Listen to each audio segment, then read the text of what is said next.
Hi, this is Robert Merritt at Autoclub Speedway last weekend, June 22nd, for Historic Sports Car Festival, 13th annual, I think, with SVRA.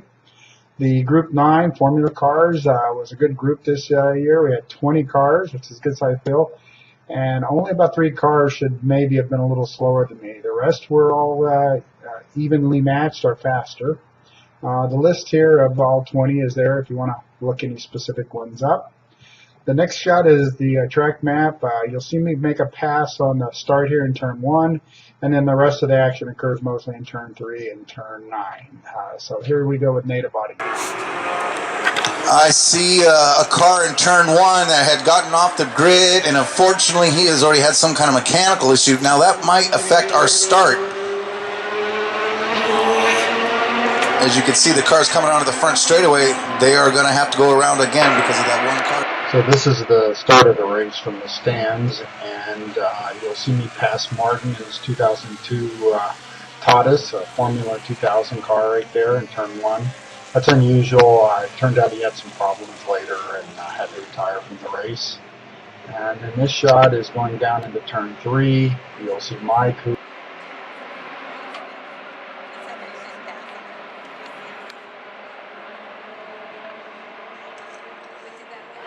Is everybody going to get through turns 3 and 4 nice and clean and easy?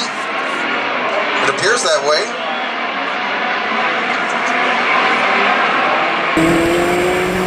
So this is the start of the race from inside the car, obviously, and that's me behind Martin, and that's a 1997 Lola Indy Lights over there on the left, who's pulling away from us.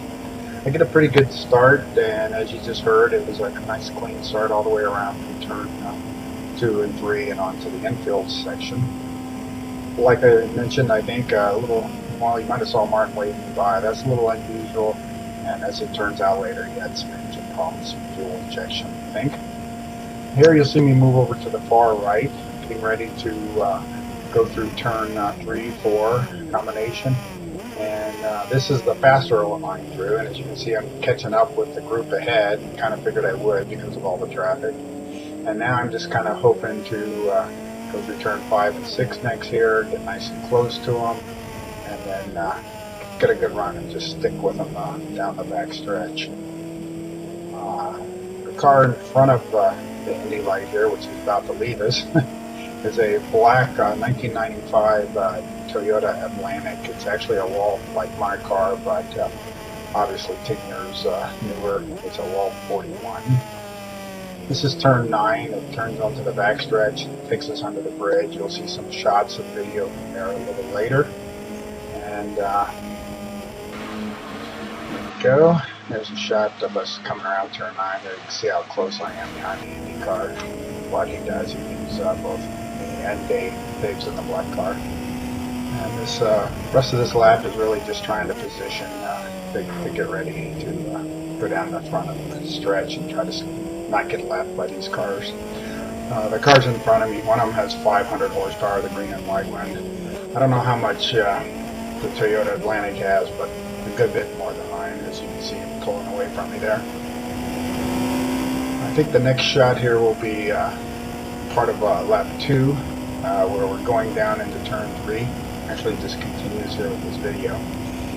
Mike in the Formula Atlantic behind me. I don't realize how close he is. You'll be able to see him right here. Just a second. There's Dave, me, and then the blue and white car right there. That's the Toyota Atlantic in Mike. Anyway, he comes down the inside here and kind of surprises me a little bit with this pass. It's actually well done. From the inside, I thought he was going to overshoot it. We'll see some more of that a little later here. That's the orange one going through turns 5 and 6. So as we finish going through turn 3 and 4 here, we'll switch to an interior shot of this pass by Mike. You'll notice I'm pretty wide going down into turn 3 here. Thinking I'm going to take my normal line through. And then I see Mike go by almost off the end of the track, but he holds on to it. I'm trying to get a good drive out of there so I can pass him right back, and almost do so, but decide that it's a little too risky to go in here. You'll see the angle's a little acute. It was just as well that I backed out, because as you can see here, the yellow and black car there, John, is cutting across the track. He had some kind of engine issue, and Mike almost hits him, and I almost do as well. This is us coming out of turn 9 right after we've passed John and going down the back stretch.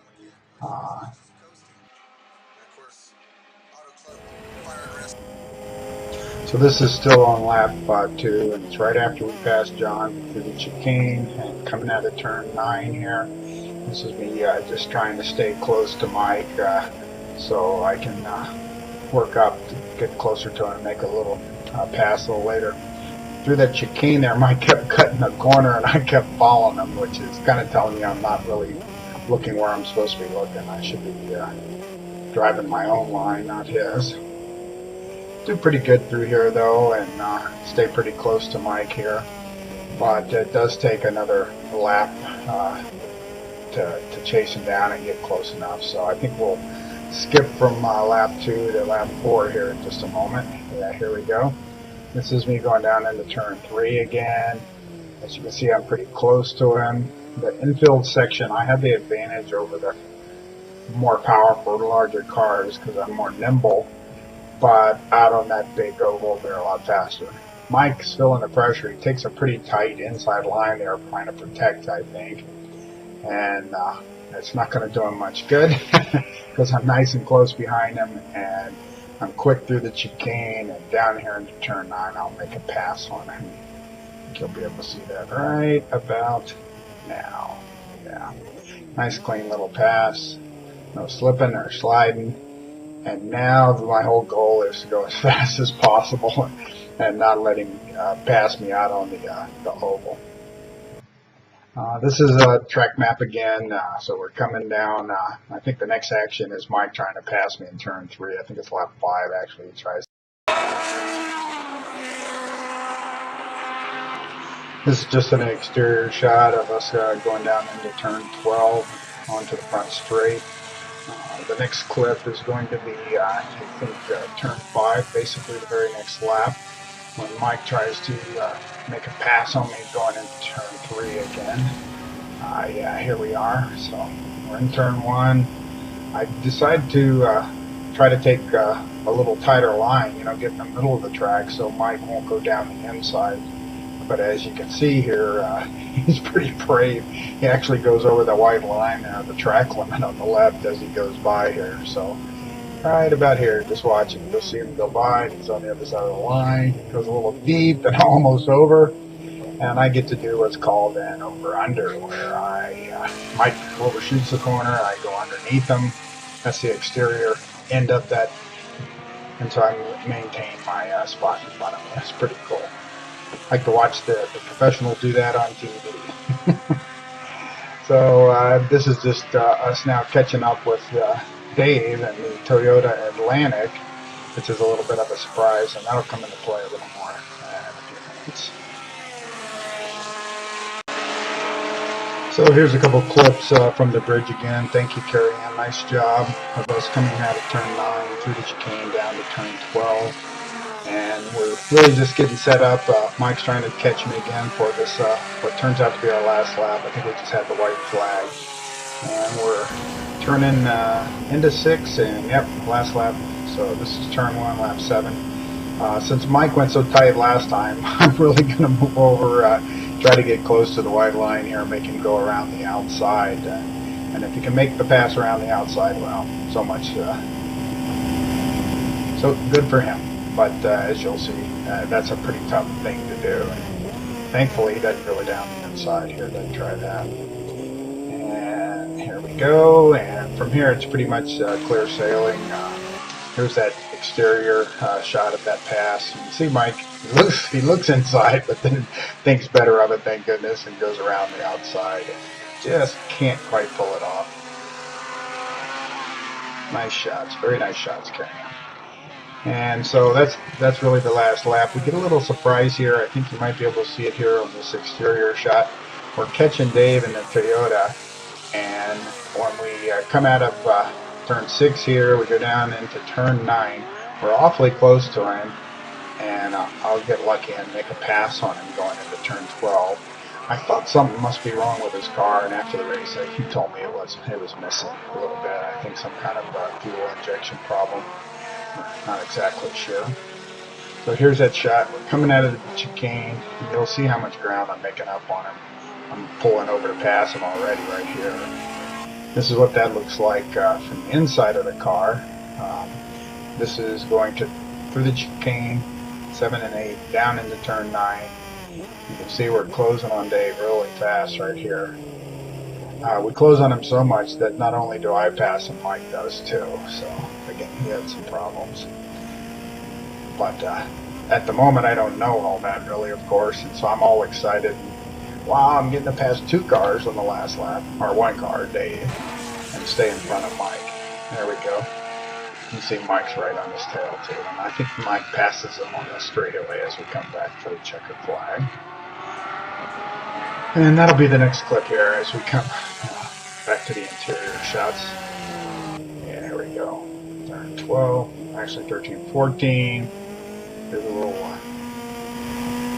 Mickey Mouse section here down at the end of the track and back onto the front straight. And if you watch real close, you'll be able to see the checkered flag here. It's on the right. Little white speck coming up on the right is the flag station. There you go. And there's a checkered flag. Boy, that was hard to see. It's the end of the race. Enjoyed it. So this is a little applause for the corner workers and for myself as I'm driving back into the pits. And it looks like I'm going to drive right back into the end of the trailer, but can't do that. Have to take the wings and the wheels off. We'll go to some native audio here. That's Mike and number 91, Formula Atlantic. He was just stopping to give a thumbs up, say he enjoyed the race too. And I'm just pointing at him and say, yeah, me too. I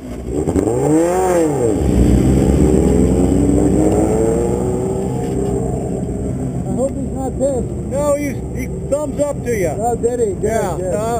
At least that's what the impression I got. Okay, good. Did you see that pass? No, because that's in the flight. I saw when you passed him, I didn't see the watch this pass. Did you see the fins I did? No. Mike for passing me? Yeah. No. That one locked up for half a rotation, right at the end of the corner. Woo! That was a good run out there. Yeah.